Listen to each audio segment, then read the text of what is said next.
ये video copyright act की section 107 fair use के तहत रिव्यू कमेंट्री क्रिटिसिज्म और एजुकेशनल पर्पस के लिए बनाया गया है।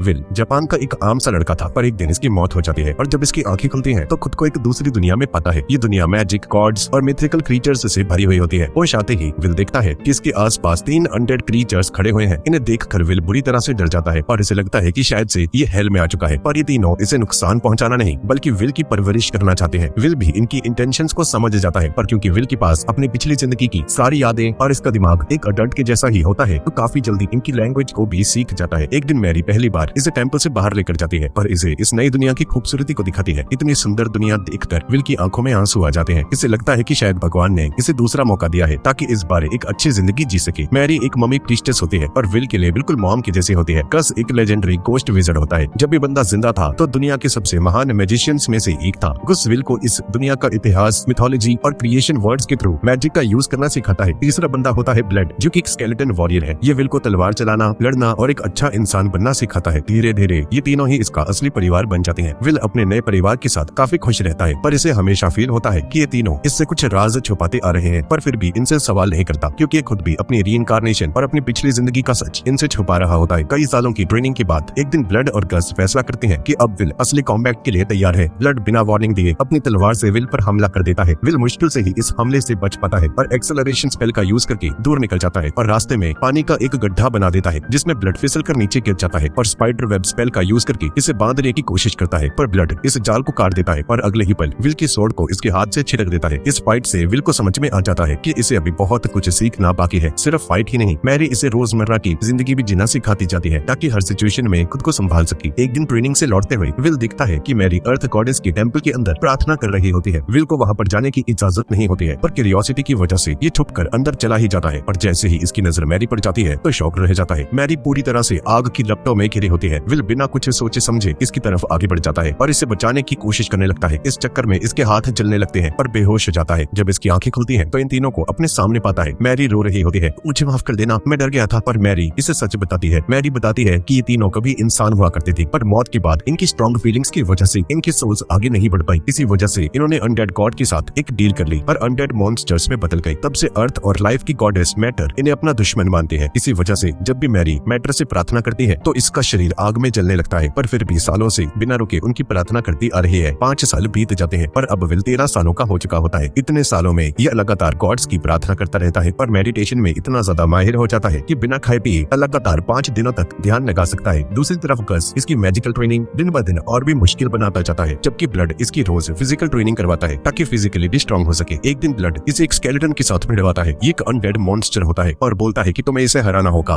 विल इस मॉन्स्टर को हरा देता है। क्या बात है, तुम तो काफी ज्यादा स्ट्रॉन्ग होते जा रहे हो। हाँ जानता हूँ, मैं हूँ ही जीनियस। ब्लड डिसाइड करता है कि अब वक्त आ चुका है कि विल असली दुनिया का सामना करे। ब्लड विल को एक पुराने और डिस्ट्रॉयड हो चुके विलेज में लेकर जाता है। कई साल पहले ये जगह इंसानों और डॉग्स से भरी हुई एक खुशहाल जगह हुआ करती थी, पर एक भयानक तबाही ने सब कुछ खत्म कर दिया और तब से यहाँ पर सिर्फ अनडेड मॉन्स्टर्स ही बचे हैं। ब्लड विल को शहर के नीचे बने अंधेरे टनल्स में छोड़ देता है और बोलता है कि अब तुम्हें यहाँ से बाहर निकलना होगा और अपना रास्ता खुद ढूंढना होगा, यही तुम्हारी ट्रेनिंग है। पर ऐसा बोलकर रोशनी को बुझा देता है और यहाँ से गायब हो जाता है। विल अंधेरे में अकेला रह जाता है, पर इसके बावजूद घबराता नहीं। मैजिक से रोशनी क्रिएट कर देता है पर आगे बढ़ने लगता है। तब इसके सामने कुछ स्केलेटन मॉन्स्टर्स आ जाते हैं, पर विल इन्हें आसानी से हरा देता है। पर कुछ दूर चलने के बाद इसके सामने एक खतरनाक सा स्केलेटन वॉरियर आ जाता है जिसके हाथों में एक स्पीयर होता है। एक पल के लिए विल डर जाता है, पर तभी इसे ब्लड की ट्रेनिंग याद आती है। दोनों के बीच में खतरनाक फाइट होनी शुरू हो जाती है। मॉन्स्टर इसके हमले से बच जाता है और मैजिक यूज करने की कोशिश करता है, लेकिन विल अपनी इंस्टिंक्ट्स का यूज करके उस स्पेल को कैंसिल कर देता है और पूरी ताकत से इसके सर पर हमला करता है। इस हमले में इसकी तलवार टूट जाती है पर ये मॉन्स्टर भी खत्म हो जाता है। फाइट के बाद विल इस मॉन्स्टर का स्पीयर उठा लेता है, पर ध्यान से देखने पर इसे पता चलता है कि ये स्पीयर ड्वार्फ्स के द्वारा बनाया गया एक मैजिकल वेपन है और स्पीयर को अपने साथ लेकर टनल से बाहर जाने लगता है। पर जैसे ही इसे लगता है कि एग्जिट पास ही है, इसे अपने पीछे किसी की प्रेजेंस महसूस होती है। मुड़कर देखता है तो सामने एक गस खड़ा होता है। विल खुश हो जाता है और इससे पूछता है कि आप यहाँ पर क्या कर रहे हो, पर इस बार गस कुछ नहीं कहता। इसके चेहरे पर एक अजीब सी सीरियसनेस होती है और विल डर जाता है। विल को लगता है कि शायद से ये भी ट्रेनिंग का एक हिस्सा होगा, पर तभी बिना कुछ कहे गस एक स्टोन गोलम तैयार कर देता है और सीधा विल पर हमला करवा देता है। विल जल्दी से पीछे हट जाता है, गोलम को तोड़ देता है और गस के लगाए हुए मैजिकल ट्रैप्स से भी बचता जाता है। पर धीरे धीरे गस एक साथ बहुत सारे पावरफुल स्पेल्स को कास्ट करता जाता है और अब विल के लिए हर एक हमले को रोक पाना नामुमकिन हो जाता है। विल नीचे गिर पड़ता है और देखता है कि गस अगले हमले के लिए तैयार खड़ा है और तभी विल को लगने लगता है कि गस इसे सच में मारना चाहता है और ये बंदा गद्दारी करने निकला है और अपने स्पीयर को लेकर पूरी स्पीड से गस की तरफ आगे बढ़ जाता है इसे जान से मारने के लिए। पर जैसे ही स्पीयर इसके सीने के पास पहुंचता है विल उसे रोक लेता है। इसके हाथ कांपने लगते हैं और विल रोने लगता है। मैं आपको मेरे दादा की तरह मानता हूँ और अगर आप सच में मुझे मारना चाहते हैं तो मैं आपसे नहीं लड़ूंगा, आप मुझे ऐसे ही मार दीजिए, मैं अपने ही परिवार को कभी नुकसान नहीं पहुंचा सकता। विल की बातें सुनते ही गस अचानक से हंसने लगता है। मुझसे थोड़ी सी ज्यादा ही एक्टिंग हो गई, क्या बात है बच्चे, तुमने टेस्ट पास कर लिया है। ये सुनकर विल हैरान हो जाता है और खुश हो जाता है, पर इसे यकीन होता है कि ये सिर्फ एक ट्रेनिंग नहीं थी और गस अभी भी इससे कोई बड़ा राज छुपा रहा है। दोनों टनल से बाहर निकलने लगते हैं और वापस टेंपल लौट आते हैं। विल फैसला करता है कि गस के साथ जो कुछ भी हुआ इसके बारे में मैरी और ब्लड को कुछ नहीं बताएगा। गस विल को उस मैजिकल स्पीयर की असली ताकत के बारे में बताता है जो कि इसे टनल के अंदर मिला था और समझाता है कि ये स्पीयर अपनी मर्जी से रोशनी पैदा कर सकता है और मैजिक की मदद से अपनी लेंथ को छोटी या बड़ी भी कर सकता है। इसके बाद विल हर रोज उस रूइंड विलेज के टनल्स के अंदर जाकर मॉन्स्टर्स का शिकार करने लगता है। धीरे धीरे विल इतना ज्यादा स्ट्रांग हो जाता है कि हर एक मॉन्स्टर को आसानी से हरा डालता है और वहाँ से पुराने आर्मर्स और दूसरा जरूरी सामान भी इकट्ठा करना शुरू कर देता है। गस भी देखता है कि विल अब काफी कुछ सीख चुका है, इसीलिए उसकी पढ़ाई और ट्रेनिंग धीरे धीरे कम करने लगता है। एक रात गस विल को अपने कमरे में बुलाता है और कहता है, जब तुम 15 सालों के हो जाओगे बच्चे तो ब्लड तुम्हें लड़ाई के लिए चैलेंज करेगा। मैं चाहता हूँ कि तुम उस लड़ाई को हार जाओ, पर ऐसे हारना कि ब्लड को शक न हो कि तुम जानबूझकर हारे थे। ये बात सुनकर विल हैरान हो जाता है कि भाई ये ऐसे क्यों बोल रहा है, पर इसका रीजन क्या है दद्दू? मैं तुम्हें अभी इस राज के बारे में नहीं बता सकता। नहीं दद्दू, अगर आप मुझे वजह नहीं बता सकते तो मैं आपकी बात नहीं मानूंगा। पर गस कुछ नहीं कहता है। अगले कुछ महीनों तक विल और भी ज्यादा मेहनत करने लगता है और अपनी बॉडी और अपनी स्वॉर्ड स्किल्स को पहले से कहीं ज्यादा इंप्रूव कर लेता है और आखिरकार वो दिन आ ही जाता है जब ब्लड इसके साथ लड़ने के लिए इंतजार कर रहा होता है। दोनों अपनी तलवारें निकालते हैं और इनके बीच में लड़ाई शुरू हो जाती है। ब्लड शुरुआत से ही विल के ऊपर भारी पड़ने लगता है और खतरनाक पावरफुल अटैक्स करता है। विल बहुत ही मुश्किल से इन्हें ब्लॉक कर पाता है और धीरे धीरे विल पीछे धकेला जाने लगता है। पर तभी अचानक से अपनी स्ट्रेटेजी को बदल लेता है और ब्लड की तलवार पर हमला करके किसी के फोर्स का यूज करता है, हवा में उछलता है और सीधा इसके सीधे में तलवार घुसा देता है। ब्लड भी ये देखकर हैरान रह जाता है कि भाई ये कैसा हमला था, पर ब्लड भी इतनी आसानी से हारने वाला नहीं था। ये जल्दी से विल को दूर फेंक देता है और अपनी तलवार को इसकी पसलियों के बीच में घुसा देता है और तभी ब्लड अपनी दूसरी तलवार को विल की गर्दन पर रख देता है। ये लड़ाई यहीं पर खत्म होती है, तुम्हें अपनी हार स्वीकार कर लेनी चाहिए बच्चे। फाइट खत्म होते ही मैरी भाग कर विल के पास जाती है और गुस्से में ब्लड को डांटने लगती है। ब्लड इसकी डांट को सुनता जाता है जबकि विल इन दोनों को देखकर मुस्कुराने लगता है। थोड़ी देर बाद तीनों साथ बैठते हैं। ब्लड विल की तारीफ करता है और बोलता है कि भले ही तुम डुएल नहीं जीत पाए पर तुमने काफी अच्छे से फाइट की। जी मॉम और डैड। ये सुनकर दोनों खुश हो जाते हैं। ब्लड अपनी सबसे कीमती चीज विल को देता है, अपनी लेजेंडरी पर्पल डीमन स्वॉर्ड को बाहर निकालता है। ये लो बच्चे, पर मैं तो लड़ाई को हार गया था तो आपने मुझे ये स्वॉर्ड क्यों दी? ये तुम्हारी जीत का रिवॉर्ड नहीं है बच्चे, बल्कि तुम्हारे नए सफर की शुरुआत का तोहफा है। इस तलवार का नाम ओवरराइडर है। ये इतनी खतरनाक डीमन ब्लेड है, खुद भगवान भी इससे डरते हैं। इस तलवार से किसी दुश्मन को चोट पहुंचाने पर उसकी लाइफ फोर्स इस स्वॉर्ड के ओनर को हील कर देती है और इस ताकत की एक बड़ी कीमत भी है। जितना ज्यादा कोई इस तलवार पर डिपेंडेंट रहेगा उसकी अपनी ग्रोथ उतनी ही रुकती जाएगी, इसलिए तुम्हें इस तलवार पर ज्यादा डिपेंडेंट नहीं होना है। जी पापा मैं समझ गया, मैं इस तलवार को अच्छे से यूज करूंगा। ओवरराइडर तलवार देने के बाद ये दोनों फैसला करते हैं कि अब वक्त आ चुका है विल को उस सच को बताने का जो 15 सालों से इसे छुपाया गया था। ब्लड बताता है कि बहुत समय पहले सभी डीमन लॉर्ड्स एक साथ हो गए थे और उनका मकसद था पूरी दुनिया पर कब्जा करना। उन सभी का लीडर एक बहुत ही खतरनाक डीमन था जिसे हाई किंग कहा जाता था। उसके पास यही लेजेंडरी स्वॉर्ड ओवरराइडर थी। ये तलवार उसकी ताकत को बहुत ज्यादा बढ़ा देती थी। हाई किंग अपने ही शरीर को जानबूझकर जख्मी किया करता था। उसके खून और मांस से नए डीमंस और पावरफुल सोल्जर्स पैदा होते थे और ओवरराइडर की लाइफ स्टील पावर का यूज करके वो दूसरों को मारकर खुद को जल्दी से हील कर लेता था। इसी खतरनाक कॉम्बिनेशन की वजह से उसने धीरे धीरे पूरे देश पर ही कब्जा कर लिया और हर जगह तबाही मचा दी। उस वक्त गस जो कि दुनिया का सबसे महान जादूगर था एक प्लान बनाता है। इसके साथ ब्लड और प्रीस्टेस मैरी भी होते हैं। तीनों मिलकर हाई किंग की सिटी के अंदर घुसकर उसकी डीमन स्वॉर्ड चुराने का फैसला करते हैं क्योंकि बिना ओवरराइडर की हाई किंग खुद को हील नहीं कर पाएगा और नए डीमंस को बना नहीं पाएगा। लेकिन जब वो उनके सामने पहुंचता है तो हाई किंग एक विशाल डीमन के रूप में बदल जाता है। वो बंदा तलवारबाजी में इतना ज्यादा माहिर हो चुका होता है कि ब्लड की तलवार इसे छू तक नहीं पाती है। आखिर में गस और मैरी मिलकर किसी तरह से हाई किंग को एक पावरफुल स्पेल के अंदर बांध देते हैं। पर उसी वक्त अनडेड गॉड स्टैग्नेट यहाँ पर आ जाता है और इन तीनों के सामने एक डील रखता है और बोलता है कि अगर तुम तीनों मेरे सर्वेंट बन जाते हो तो मैं पूरे देश से सभी डीमंस का खात्मा कर दूंगा। पर दुनिया को बचाने के लिए ब्लड, मैरी और गस बिना एक सेकंड भी सोचे अपनी जिंदगी को सैक्रिफाइस कर देते हैं और इसकी इस डील को एक्सेप्ट कर लेते हैं। इस डील के बाद ब्लड एक स्केलेटन में बदल जाता है, गस एक भूत बन जाता है और मैरी एक प्रीस्टेस मम्मी बन जाती है। स्टैग्नेट अपने वादे को पूरा तो करता है पर डीमंस को खत्म करने की जगह उन सभी को अनडेड क्रीचर्स में में बदल देता है और तब से ही पूरी दुनिया ऐसी अजीब सी बन जाती है। पिछले 200 सालों से हम तीनों हाइकिंग की सील की रखवाली कर रहे हैं ताकि वो विशाल डीमन दोबारा से आजाद ना हो जाए। ब्लड विल को इसके बचपन का सच बताता है। एक दिन कुछ डीमंस टेंपल के अंदर एक छोटे से बच्चे को लेकर आए। उनका इरादा था कि इस बच्चे के सेक्रीफाइस को देकर किसी डार्क गॉड की हेल्प से हाइकिंग का सील तोड़ना था, लेकिन ब्लड ने उन सभी डीमंस को मार गिराया। गस बोलता है कि इस बच्चे को यही जंगल में छोड़ दो, लेकिन मैरी और ब्लड ने इसकी बात को नहीं सुना। दोनों ने मिलकर उस बच्चे को अपने बेटे की तरह पालने का फैसला किया और ये बच्चा कोई और नहीं बल्कि विल होता है। ये सब बताने के बाद मैरी उठकर विल को गले से लगा लेती है और प्यार से कहती है कि मैं तुमसे बहुत ही ज्यादा प्यार करती हूँ। ब्लड भी इसे देख कर कहता है कि मुझे तुम पर बहुत ही ज्यादा गर्व है बच्चे। इनकी बातें सुनकर विल को एक अजीब सी फीलिंग आती है, जैसे ये दोनों इसे हमेशा के लिए अलविदा कह रहे हो। तभी अचानक से आसमान में काले बादल छा जाते हैं। ये बादल पूरे टेंपल पर छा जाते हैं और इसके अंदर से एक विशाल सा डीमन क्रीचर सामने आता है। ये खुद अनडेड गॉड स्टैग्नेट का एक अवतार होता है और बोलता है कि अगर तुम अपनी ड्यूटीज को फुलफिल कर चुके हो तो अब अपनी सोल्स को मुझे वापस कर दो। इस गॉड की प्रेजेंस इतनी ज्यादा भयानक होती है कि विल घबरा जाता है और तभी जमीन फट जाती है और तभी गस यहाँ पर आ जाता है और विल से चिल्लाकर कहता है कि तुम सभी लोग यहाँ से चले जाओ, इसे मैं संभालता हूँ। गस एक साथ कई सारे पावरफुल स्पेल्स को कास्ट करके स्टैग्नेट के एवटार को बांध देता है और लगातार डिस्ट्रक्टिव मैजिक बरसाकर इस एवटार को हरा देता है और इसे दोबारा से वापस भेज देता है। गस विल के पास जाता है। अब सब कुछ ठीक है बच्चे। एक पल के लिए विल को भी लगता है कि खतरा टल चुका है, पर अगले ही पल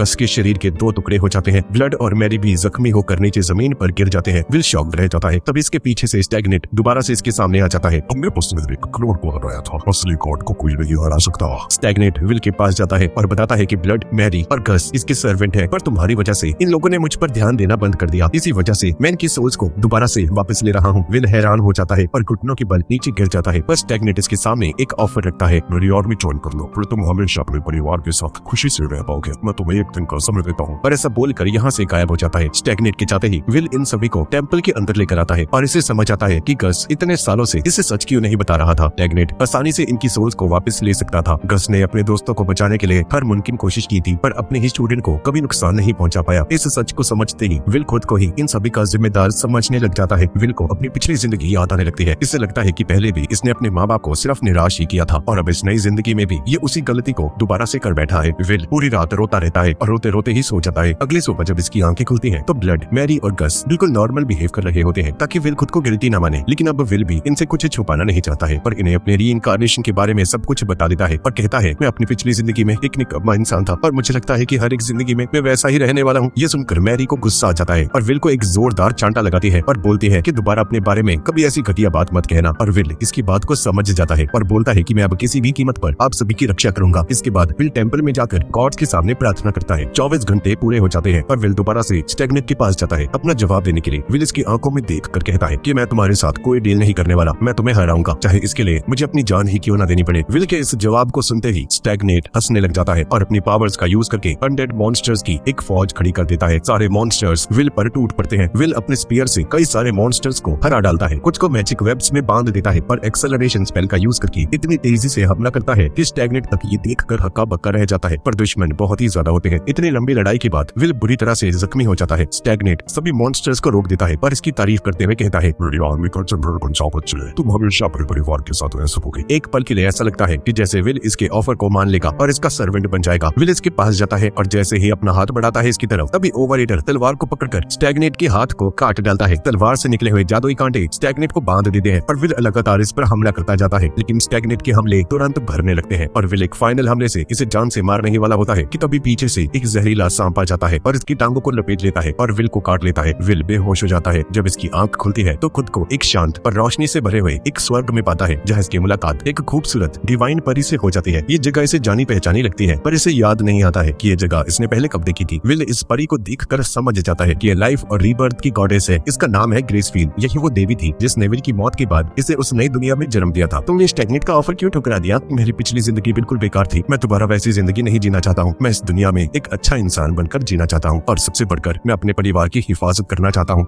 ग्रेसफील्ड इसकी बातें सुनकर खुश हो जाती है, पर इसे अपनी डिवाइन ब्लेसिंग्स को देने का फैसला करती है। मेरी कसम खाओ और हमेशा मेरे साथ चलने का संकल्प लो। और जैसे ही विल इसके हाथ को पकड़ता है, इसकी आंखें खुल जाती हैं। विल दोबारा से प्रेजेंट में आ जाता है, जो कि इस वक्त बैटलफील्ड के अंदर होता है। विल जल्दी से उस सांप को हटाता है, अपने घुटनों के बल बैठकर ग्रेसफील्ड के लिए अपनी ओथ लेता है और उसका डिवोटी बन जाता है। पर अगले ही पल विल का पूरा शरीर नीली डिवाइन फ्लेम से चमक उठता है और स्टैग्नेट समझ जाता है कि ग्रेसफील्ड ने विल को अपनी ब्लेसिंग्स दे दी है। पहली बार इसके चेहरे पर घबराहट दिख रही होती है। विल अपनी तलवार को मजबूती से पकड़ता है और बोलता है कि मैं अपनी पूरी जिंदगी गॉड गॉडेस को समर्पित करता हूँ। मैं बुराई का अंत करूंगा और जो दुखी होगा उसकी रक्षा करूंगा। स्टैग्नेट जल्दी से अपनी अनडेड आर्मी को विल पर हमला करने का ऑर्डर दे देता है, पर विल बिना डरे इन सभी मॉन्स्टर्स की तरफ आगे बढ़ जाता है और ग्रेसविल की डिवाइन पावर डिवाइन टॉर्च का यूज करता है। इस हमले की वजह से सभी मॉन्स्टर्स सिर्फ मरते ही नहीं बल्कि उनकी आत्माओं को शांति भी मिल जाती है और पीसफुली अगले जन्म की साइकिल में चले जाते हैं। इसके बाद विल एक्सेलरेशन स्पेल का यूज करके सीधा स्टैग्नेट की तरफ आगे बढ़ जाता है। स्टैग्नेट जल्दी से हवा में उछलकर डस्ट मैजिक का यूज करता है और अचानक से गायब हो जाता है। विल को समझ नहीं आता कि ये चला कहाँ गया और ग्रेसविल इसे इशारा करती है कि स्टैग्नेट इसे छोड़कर टेंपल की तरफ जा चुका है और अब इसका असली निशाना इसका परिवार यानी कि ब्लड, मैरी और गस है। विल घबरा जाता है और जल्दी से अपने एक्सेलरेशन स्पेल का यूज करके पूरी स्पीड से टेंपल की तरफ आगे बढ़ जाता है। यहाँ पर पहुंचते ही विल देखता है कि गस किसी तरह से स्टैग्नेट को रोकने की कोशिश कर रहा होता है और जबकि ब्लड अपनी जान की परवाह किए बिना मैरी को बचाने के लिए इसके सामने खड़ा होता है। स्टैग्नेट इनके बहुत ही करीब पहुंच चुका होता है और विल समझ जाता है कि ये वक्त पर इसे नहीं रोक पाएगा और इसके परिवार की मौत हो जाएगी। तभी अचानक से एक तेज रोशनी पूरे टेंपल को घेर लेती है। अर्थ गॉडेस मैटर खुद यहाँ पर प्रकट हो जाती है और मैरी की रक्षा करती है। तब पता चलता है कि इतने सालों से मैरी की सच्ची भक्ति को देखकर अर्थ गॉडेस ने इसे कब का माफ कर दिया था और इसकी भक्ति से इम्प्रेस हो गई थी। मौका देखते ही विल ब्लड और मैरी के ऊपर डिवाइन टॉर्च का यूज करता है ताकि इनकी सोल्स चैन से रीबर्थ के साइकिल में वापस जा सके। पर असल में ये विल का ही एक प्लान होता है। विल को पूरा भरोसा होता है कि जैसे ही ये ब्लड और मैरी की सोल्स को डिवाइन टॉर्च का यूज करके अगले लाइफ बर्थ साइकिल में भेजने की कोशिश करेगा, स्टैग्नेट इसे रोकने के लिए जरूर सामने आएगा और बिल्कुल ऐसा ही होता है। स्टैग्नेट जल्दी से अपनी डार्क पावर्स से डिवाइन टॉर्च को रोकने की कोशिश करने लगता है, पर तभी ब्लड अचानक से इसके पीछे से आकर इस पर हमला कर देता है। स्टैग्नेट इसके हमले से बच तो जाता है पर इसका ध्यान भटक चुका होता है और इस मौके का फायदा उठाकर विल आगे बढ़ता है और बिजली की रफ्तार से स्टैग्नेट की तरफ आगे बढ़ जाता है। स्टैग्नेट स्पेल कास्ट करने की कोशिश करता है पर गस इसके स्पेल को कैंसिल आउट कर देता है। अगले ही पल विल सीधा इसके सीने में अपनी तलवार को घुसा देता है और इसे दीवार से सटा देता है और ग्रेसविल के ब्लेसिंग्स और ओवरेटर की पावर का एक साथ इस्तेमाल करता है पर लगातार इस पर हमले करते जाता है और स्टैग्नेट को मार गिराता है। फाइट खत्म होते ही विल नीचे जमीन पर गिर जाता है। ब्लड, मैरी और गस तुरंत इसके पास दौड़ कर आते हैं और इसका शुक्रिया अदा करते हैं इनकी जान बचाने के लिए। पहले से काफी ज्यादा स्ट्रांग हो चुके हो बच्चे, तुमने तो भगवान स्टैग्नेट को भी हरा दिया, हाँ, जो कि आज तक हम नहीं कर पाए थे, वो तुमने कर दिखाया। पर जैसे ही ब्लड और मैरी बाहर जाने के लिए उठते हैं दोनों अचानक से लड़खड़ाकर नीचे जमीन पर गिर जाते हैं। क्या हुआ? स्टैग्नेट के मरने के साथ ही इसके साथ हमारा जो कॉन्ट्रैक्ट हुआ था वो भी टूट चुका है। अब हम लोग अनडेड बनकर इस दुनिया में और नहीं रह पाएंगे। हमारा वक्त आ चुका है बच्चे, अब हमें मरना होगा और अगली रीबर्थ की साइकिल में जाना होगा। इस सच को सुनकर विल टूट जाता है। नहीं, ऐसा नहीं हो सकता, आप लोग मुझे छोड़कर नहीं जा सकते। पर ब्लड और मैरी इसे प्यार से समझाते हैं कि इन्हें अगली बर्थ साइकिल में जाना नहीं होगा। 200 सालों तक स्टैग्नेट का सर्वेंट बनने के बाद अब आखिर इन्हें भी एक नॉर्मल जिंदगी जीने का सौभाग्य प्राप्त होगा। प्लीज विल, हमें रोको मत। विल रोने लगता है और ब्लड और मैरी इससे कहते हैं कि तुम्हारी आने वाली जिंदगी आसान नहीं होने वाली है बच्चे, तुम्हारे सामने बहुत सारी मुश्किलें आएंगी, लेकिन चाहे कुछ भी हो हमेशा एक अच्छे इंसान बने रहना और ज्यादा से ज्यादा खुश रहने की कोशिश करना। धीरे धीरे ब्लड और मैरी की सोल्स इनके अनडेड शरीर से बाहर निकलने लगती हैं। पहली बार विल इनका असली ह्यूमन रूप देख पाता है और ग्रेसविल खुद इनकी सोल्स को रीबर्थ के साइकिल की तरफ ले जाते हैं। अगले दिन विल एक पहाड़ी पर खड़ा होता है और ब्लड और मैरी के शरीर को दफन करता है। इनकी कब्र के सामने खड़े होकर वादा करता है कि अब एक लंबी यात्रा पर निकलेगा और जितनी बार भी पॉसिबल होगा इनसे मिलने आता रहेगा। तभी गस इसके सामने आता है। विल हैरान होकर पूछता है कि आप अभी तक जिंदा कैसे हैं? ये तो भाई मैं भी पूछना चाहता था इससे, ये क्यों नहीं गया? हाँ, वो इसलिए है क्योंकि मैंने स्टैग्नेट के साथ अपने कॉन्ट्रैक्ट को पूरी तरह से नहीं तोड़ा था। मेरे पास अभी भी लगभग 10 साल बचे हुए हैं बच्चे, तब तक मैं हाइकिंग की सील की रखवाली करूंगा जब तक तुम इतने मजबूत ना हो जाओ कि तुम उस जिम्मेदारी को संभाल पाओ। गस एक बोरी भरकर खजाना विल को देता है और बोलता है कि तुम्हारे आगे आने वाले सफर में तुम्हें इस पैसे की जरूरत होगी। विल इसका शुक्रिया अदा करता है। अपने कमरे में जाकर आखिरी बार अपना सामान समेटता है पर टेंपल को हमेशा के लिए छोड़कर आगे बढ़ जाता है। गस इसके साथ इसे छोड़ दे आता है पर विदाई के वक्त इससे कहता है कि तुम्हारा कोई सरनेम तो आज तक हुआ ही नहीं बच्चे, तुम्हारा नाम होगा विल जी मैरी ब्लड, ताकि तुम्हारे नाम में ब्लड और मैरी हमेशा जिंदा रहे। टेंपल छोड़ने के बाद विल अपनी नई जर्नी को शुरू करता है और घने जंगलों से गुजरता हुआ रास्ते में मिलने वाले बहुत सारे मॉन्स्टर्स को हराता जाता है और अपने साथ लाए गए खाने से जंगल में गुजारा करता है। काफी दिनों तक चलने के बावजूद भी इसे